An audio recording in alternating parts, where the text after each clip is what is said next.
হাসিনা এখনো সবুজ সংকেত দেননি। গণ অভ্যুত্থানে ক্ষমতাচ্যুত প্রধানমন্ত্রী শেখ হাসিনা এখনো সবুজ সংকেত দেননি। বলেননি কিভাবে আওয়ামী লীগকে পুনর্গঠিত করা হবে। তাই আওয়ামী লীগ পুনর্গঠনের আওয়াজ সামাজিক যোগাযোগ মাধ্যমে ঘুরপাক খাচ্ছে। বলা বলেছিল আওয়ামী লীগ পুনর্গঠনের সাবেক স্পিকার শিরিন শারমিন চৌধুরী ও সাবের হোসেন চৌধুরীকে দায়িত্ব দেওয়া হতে পারে। দুজনেরই রয়েছে অপেক্ষাকৃত ক্লিন ইমেজ। আওয়ামী লীগ যেখানে নাই হয়ে গেছে সেখানে তারা আছেন, ভালো আছেন। শিরিন শারমিন নিজেই পদত্যাগ করে নিরাপদ ঠিকানায় রয়েছেন। সাবের চৌধুরী স্বল্পদিন জেলে ছিলেন। দেশ বিদেশি নানামুখী চাপের কারণে তাকে মুক্তি দেওয়া হয়। যাই হোক, পরিস্থিতি এখন ভিন্ন। আওয়ামী লীগের কোনো শাখাই সচল নয়, নয়, শব্দেই অদৃশ্য হয়ে গেছে। একদা আওয়ামী লীগ নামে একটা রাজনৈতিক দল ছিল, তা নিয়ে রীতিমতো গবেষণা হতে পারে। বিগত 7 মাসে নানা ষড়যন্ত্রের মধ্যে আওয়ামী লীগের নাম এসেছে, কিন্তু বাস্তবে খুঁজে পাওয়া যায়নি। শেখ হাসিনা পালিয়ে এখন ভারতে। তার দলের বেশিরভাগ নেতা হয় পলাতক, না হয় বিদেশে। বাতি জ্বালানোর মতো কেউ নেই। 32 নম্বর ধ্বংসস্তূপে পরিণত হলো। একজন নেতা বা সমর্থকের দেখা মেলেনি আশেপাশে। এমনকি সামাজিক যোগাযোগ মাধ্যমেও তারা অনুপস্থিত। এর কারণ কি?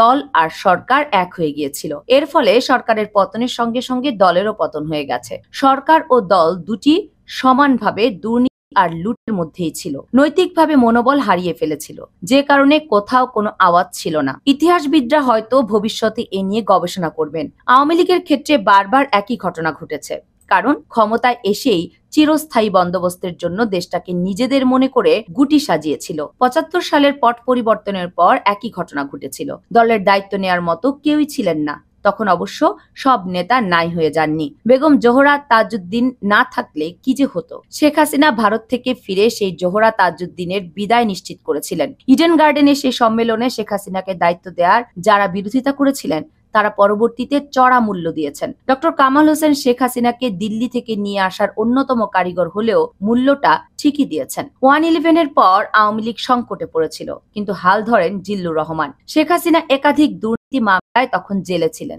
দেশি বিদেশি নানা খেলায় সোজা ক্ষমতার মসনদে পৌঁছে যাওয়ার গল্প সবার জানা। বাংলাদেশি রাজনীতির জন্য এটা ছিল এক কলঙ্কজনক অধ্যায়। ষড়যন্ত্রের পথে না হাঁটলে হয়তো শেখ হাসিনার ভাগ্যে এমনটা ঘটতো না। বঙ্গবন্ধুর পরিণতি বা এমন হবে কেন? তর্কের খাতিরে যদি বলা হয় হাসিনা দল পুনর্গঠনের দায়িত্ব কারো কাছে দিতে রাজি হয়ে গেলেন, তাহলে কি ঘটবে?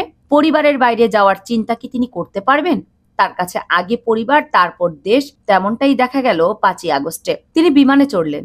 এর আগে নিশ্চিত করলেন তার সব আত্মীয় স্বজন দেশ ছাড়তে পেরেছেন কিনা। ঠিকই, তার কোনো আত্মীয় স্বজন গ্রেপ্তার হলেন না। 5 তারিখের আগেই তাদেরকে দেশ ছাড়তে বলা হয়েছিল। পরিবারের মধ্যে তিনি কাকে দায়িত্ব দেবেন? সজীব ওয়াজেদ জয়, সাইমা ওয়াজেদ পুতুল, নাকি রাদওয়ান মুজিব সিদ্দিক ববি? এই সবই এখন জল্পনা কল্পনার মধ্যে। আওয়ামী লীগ পুনর্গঠন করতে ভারতেরও একটা হিস্সার ব্যাপার আছে। মামলা মোকদ্দমায় হাসিনা বিপর্যস্ত।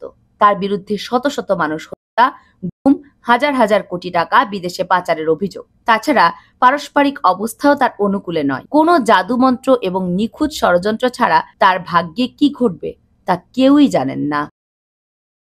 কামরুন নাহার, রাখি, KNR মিডিয়া।